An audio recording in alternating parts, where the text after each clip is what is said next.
Bangla television industry তিনি heartthrob, শুধুমাত্র heartthrob, কেউ কেউ তো বলেন তিনি বেশ অহংকারী, আবার একটু বেশ রাগীও।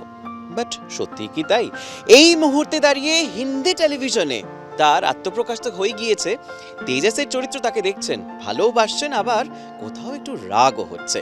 আবার দ্য সেম টাইম সম্প্রতি কঙ্গনা রানাওয়াত নিজের পোস্টার লঞ্চ করে ফেলেছেন, সেই ছবির নাম এমার্জেন্সি। এমার্জেন্সিতেও রয়েছে তার একটা গুরুত্বপূর্ণ রোল। সেই সব কিছু মিলিয়ে মিশেই সঙ্গে এই মুহূর্তে দেখতেই পাচ্ছেন আমাদের সবচাইতে প্রিয় অভিনেতা, আপনাদের অনেক দিন ধরেই দেখেছেন তাকে। আর এই মুহূর্তে ঋষি কৌশিক কলকাতায় না মুম্বাইতে, কোথায় এখন বেশি থাকা হচ্ছে? দু জায়গায় সমানে ঘুরে ফিরে। আচ্ছা, তো ব্যস্ততা এখন প্রচন্ড ভাবে, তাই তো? হ্যাঁ, বলতে পারো। তো কাজ কিরকম চলছে? এই যে হিন্দিতে কাজ হঠাৎ করে লীনাদির হাউস থেকে, আর লীনাদি সবসময় তোমাকে পজিটিভ ক্যারেক্টারে দেখেছে, বাট এখানে নেগেটিভ ক্যারেক্টার প্রথমে হ্যাঁ ছিল। হ্যাঁ, আমি লীনাদি যখন আমাকে প্রথম বললেন যে এরকম একটা ক্যারেক্টার আছে তেজস বলে, যে কিন্তু negative character out and out, আর আমি চাই তুমি সেটা করো, এবারে তুমি কি করবে আমাকে জানিও। এবারে তার উপরে আমি আর কোনো কথা বলিনি, আমার লীনাদির উপরে ভরসা আছে, সেই বিশ্বাস থেকে আমি বললাম হ্যাঁ আমি করবো। করা তো হয়ে গেল, এবার তো মানুষজন তো মানে প্রচন্ড ভাবে ভালোবাসছে এখন এই মুহূর্তে দাঁড়িয়ে। থ্যাঙ্কফুলি লোকেদের ভালো লেগেছে। I am thankful to everyone, thankful to god. করার সময় একটা প্রত্যাশা ছিল যে লীনাদির স্ক্রিপ্ট নিশ্চয়ই ভালোই হবে, তারপরে নেগেটিভ ক্যারেক্টার মানে একটা খুব ইন্টারেস্টিং একটা তার শেডস থাকে যে কোনো গল্পে, সুতরাং I thought of taking the challenge. এখান থেকে যখন তুমি ওখানে গেলে, কাজ করার ধরনটা কি কি বদল দেখলে? বদল বলতে আমরা কিন্তু খুব একটা পিছিয়ে নেই, কিন্তু বোম্বের সঙ্গে যে মেইন ডিফারেন্সটা হলো সেটা হলো প্রোডাকশন ভ্যালু। যেহেতু তার বহরটা অনেক বড়, মার্কেট অনেক বড়, তার বাজেট বেশি থাকে, তার সব কিছুই অনেকটা বড় স্কেলে হয়। ইকুইপমেন্টস আমাদের থেকে একটু বেশি তারা হাইটেক ইউজ করে। বড় বহরটা যেহেতু বড়, 2-3টে ক্যামেরায় একসঙ্গে শ্যুট হয়, আর একটা সিন তারা একটাই সিন তারা 2-3 রকমভাবে নেয় যাতে এডিট করতে পরে সুবিধা হয়। এই ধরনের কিছু কিছু টেকনিক্যালিটিস ছাড়া মোটামুটি একই। আর একটা যেটা মেইন ডিফারেন্স আমার চোখে পড়েছে তাদের অ্যাটিটিউড কাজের, কারণ কাজের প্রতি সবার খুবই প্রফেশনাল অ্যাটিটিউড। আর যা কিছু চাওয়া হয়, রিকোয়ারমেন্ট যা কিছু শুটিংয়ে থাকে, সব কিছুতেই ইয়েস স্যার হো জায়গা, এরকম টাইপের। ভাবছি কি করে হবে, এই হবে, ওই সব নেই, চাইয়ে তো চাইয়ে। এই যে সবসময় হ্যাঁ বলার এই অ্যাটিটিউডটা, এইটা আমার খুব ভালো লেগেছে, আর এটার জন্যই বোধহয় বম্বে সবচেয়ে এগিয়ে। আর কলকাতায় কোনটা ভীষণ তোমার ল্যাকিং মনে হচ্ছে এই এত কিছুর মধ্যে? ল্যাকিং মানে আমি ল্যাকিং বলবো না, কিন্তু এক একটা জায়গা অনুযায়ী তো এক একটা কালচার থাকে। তাদের কালচারটাই সেটা যে যা কিছুই হোক চেষ্টা করবে, কতটা হলো, কতটা দেরিতে হলো বা সঙ্গে সঙ্গে হলো সেটা ম্যাটার করে না, কিন্তু যাই বলবে, যেটাই রিকোয়ারমেন্ট হয়। আমি দেখেছি বিভিন্ন ক্ষেত্রে, আমি সবটা বলতে পারছি না, কিন্তু সবাই এভার রেডি। ওকে, মানে বোঝাই যাচ্ছে ফুল অন এনার্জি নিয়ে ওখানে প্রচন্ডভাবে কাজ হয়। এবার একটু আসি হিন্দি ছবি নিয়ে কাজ। এখানে এমার্জেন্সি যেমন প্রথম, যখন কলকাতা যখন আমরা শুনলাম যে তুমি সেখানে রয়েছো, সত্যি খুব গর্বের বিষয়। তারপরে কঙ্গনা রানাওয়াতের মতন একজন ব্যক্তিত্ব, কিরকম অভিজ্ঞতা এবং তার সাথে কানেক্টটা হলো কি? কানেকশনটা হলো, এটা আমার কাছে একটা ফোন এলো ডিরেক্টলি একজন কাস্টিং ডিরেক্টরের। তখন কি তুমি মুম্বাই? না, তখন আমি এখানেই। কঙ্গনার সঙ্গে কাজটা আমি করেছিলাম, শুটিংটা করেছিলাম 2022-এই। ও আচ্ছা। 2022-এর মাঝামাঝি আমার কাছে ফোনটা আসে যে যে আপনার এরকম ফাঁকা আছে, তাহলে আপনাকে একটা চরিত্রের জন্য ভাবা হয়েছে, আপনি নিজের একটা ছবি পাঠান আমাকে। যেই বললো ক্যারেক্টারটা শেখ মুজিবুর রহমান, বঙ্গবন্ধু শেখ মুজিবুর রহমান, আমি তখন মনে মনে ভাবছি যে তার সঙ্গে তো আমার মুখের কোনো মিল সেরকম নেই, কিভাবে এরা এটা ভাবছে, হয়তো ভাবছে কিছু একটা। আমি বললাম আমার তো ওরকম প্রস্থেটিক করে পাঠাতে সঙ্গে সঙ্গে পারবো না। বললাম नहीं नहीं कोई ज़रूरत नहीं है, आप जैसा है वैसा एक आपका नॉर्मल पिक्चर भेज दीजिए। পাঠিয়ে দিলাম, এখন তো হোয়াটসঅ্যাপ সুবিধা, পাঠিয়ে দিলাম। পরের দিনই ফোন করে বললো আপকা ডেট লক কিয়া जाता है। তো সেই অর্থে আমার কোনো অডিশন হয়নি, আমি ওখানে গেলাম। একদিন আমাকে ডাকা হলো বোম্বেতে, আমি একদিন না ইনফ্যাক্ট 2 দিন গেলাম। প্রথম দিন উইগের মাপ টাপ নিল, তারপর আবার চলে এলাম, তারপর আবার মেকআপ করে লুক টেস্ট হলো। মেকআপটা করার পর আমি দেখলাম যে কি করে পসিবল হয় যে আমাকে দেখতে এরকম লাগছে। So it is possible. তাদের ইয়েটা যখন দেখলাম, যে ওদের বললাম যে আমার নর্মাল ছবিটা দেখার পর ওদের কাছে প্রিন্ট ওরা নিয়ে নিয়েছিল যে আপনার এই ছবিটা প্রথমে এসেছিল, কারণ এটা দেখে আপনারা কি করে মনে হলো যে মুজিবুর রহমান, তার একটা রেফারেন্স ছবি তো আছে শেখ মুজিবুর রহমানের, যে আমাকে মুজিব বলে মানাবে। मुझे सर वो तो मैडम ने खुद चूज़ किया मतलब कंगना তো আমার মানে আমি আশ্চর্য হয়েছিলাম, ভালো লেগেছিল খুব যে ওদের চোখ আছে দেখার যে এই মানুষটাকে এরকম হয়তো বানানো যেতে পারে। তারপরে কাজের অভিজ্ঞতা খুবই ভালো ওর সঙ্গে, খুবই প্রফেশনাল, খুবই রেসপেক্ট দিয়ে কথা বলে। আর যে কোনো শট হয়ে যাওয়ার পর, ওকে হওয়ার পর আমাকে নিয়ে ডেকে নিয়ে গিয়ে 2-3টে শট যেগুলো ওকে হয়েছিল নিয়েছিল 2-3 রকমভাবে, বলে आप देखिए सर कौन सा अच्छा लगा आपको, আচ্ছা ये अच्छा लगा कि वो अच्छा लगा। তখন আমি বললাম যে ম্যাডাম আপনার যেটা ভালো লাগে, কারণ you are the director, so আপনার যেটা ভালো লাগে আপনি সেটাই রাখতে পারেন, কিন্তু এই যে জায়গাটা দেওয়া এটা খুব রেসপেক্টফুল, আমার খুব রেসপেক্টেড লেগেছে আর আর কি। স্ক্রিপ্টের ক্ষেত্রে মানে যখন বাংলায় আসতো, ওরা তো অবাঙালি, তো সেক্ষেত্রে স্ক্রিপ্টের ক্ষেত্রে কোনো কিছু না, মানে সেখানে- তোমার ইনপুটস থাকতো? হ্যাঁ, সেখানে কারণ আমি যা বাংলা বুঝি বা বাংলার উপরে আমার যা দখল ওখানে কারোই ছিল না, আচ্ছা, যেহেতু তুমি ক্যারেক্টার ছিলে- বাঙালি ক্যারেক্টার, সেই সুতরাং বাংলা ডায়লগটা কিভাবে বললে ঠিক হয় সেটা সম্পূর্ণ আমার উপরে ছেড়েছিলেন উনি। হিন্দি থেকে একটু বাংলা বানিয়ে আসতো, কিন্তু সেটা অতটা পোক্ত ছিল না। যখন আমি বললাম যে এটা এরকমভাবে বললে আরও বেশি ভালো লাগবে শুনতে, বললো স্যার আপকো জেসা আচ্ছা লাগে আপ वैसे ही बोलिए।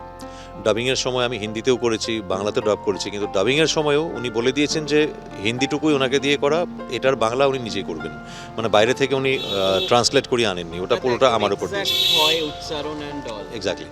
আর কাজের ক্ষেত্রে কি কি তুমি দেখলে, মানে যখন মানুষটাকে তুমি সামনে থেকে দেখলে কাংনাকে, কাংনা মানেই আমরা জানি যে মাঝে মধ্যেই কন্ট্রোভার্সি স্পার্কস হয়ে যায়, বিভিন্ন রকমের মন্তব্য তিনি করেন, সামনে থেকে ঠিক কিরকম দেখলে তুমি ওনাকে? প্রথম কথা হলো কন্ট্রোভার্সি স্পার্কস সবাইকে নিয়ে হয়, এখন সোশ্যাল মিডিয়ার যুগে পান থেকে চুন খসলে মানুষের ট্রোল করা, মিম বানানো এগুলো হয়, আর যেহেতু পলিটিক্যাল কিছু কথা বলে লোকেরা আরেকটু অনেক বেশি বেশি, ভাবে। আর হ্যাঁ, তার নিজের স্বতন্ত্র লাইফ, সে নিজের মত প্রকাশ করে। আর আমি তো যতটুকু তাকে দেখলাম, she is very well behaved, very respectful. আর কাজের বেলা ওদের এনার্জি একদম, মানে সকালে যখন আমাদের ভোরবেলা কল টাইম থাকতো তার আগেই সে একদম পুরো ডিরেক্টর মোডে, পুরো অন একদম। আচ্ছা, ওকে। যাওয়ার সঙ্গে সঙ্গে সুন্দর গ্রিট করে সিনটা করার পর উনি শুরু করে দেন কাজ যখন, আর খুব ইজিলি কাজটা হয়ে যায়।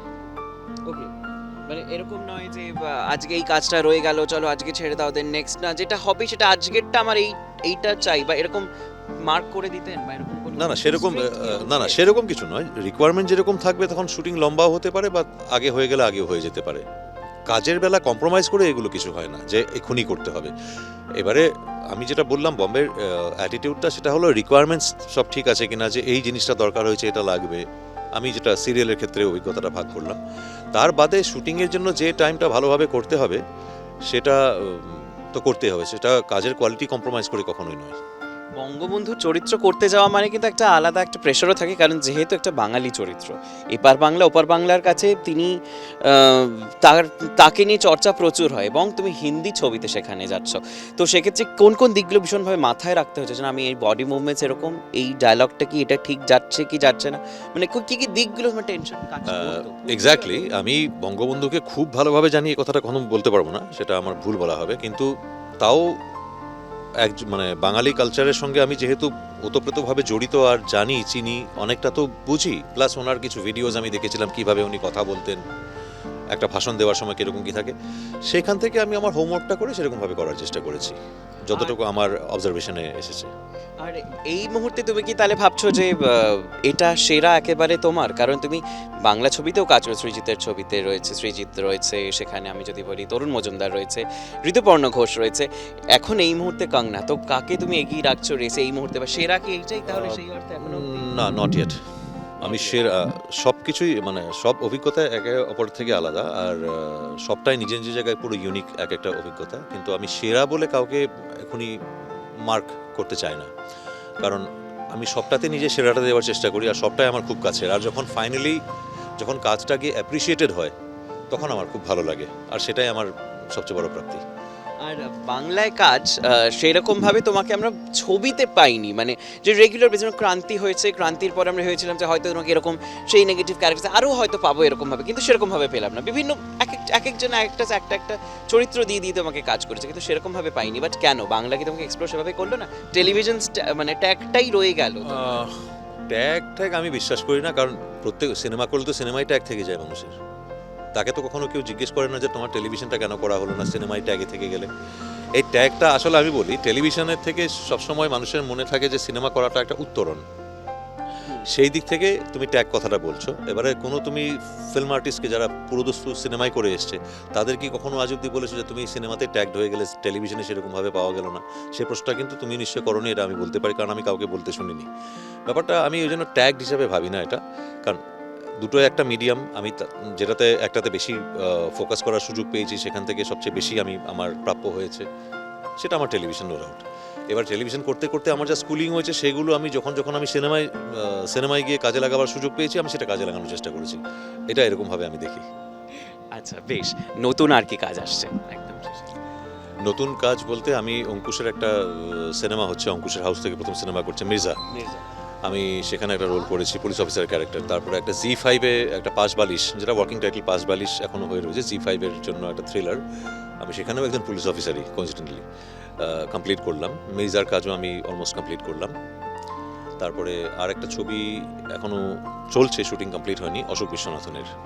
আর হিন্দিতে এছাড়া এমার্জেন্সি ছাড়া আর কোনো কাজ? এমার্জেন্সি এখন যা দেখলাম যে হয়তো 14ই জুন রিলিজ করার কথা এই বছর। তার বাদে ঝানাক আপাতত। আর নতুন কিছু এখনো সেরকম বলার মতো কিছু হলে নিশ্চয়ই জানাতে পারবো। বেশ। আজ তাক বাংলার দর্শকরা যারা এই মুহূর্তে দেখছে, প্লিজ যদি কিছু শেয়ার করো। আজ তাক বাংলার সমস্ত দর্শকদের আমি আমার ভালোবাসা জানাই, শুভেচ্ছা জানাই।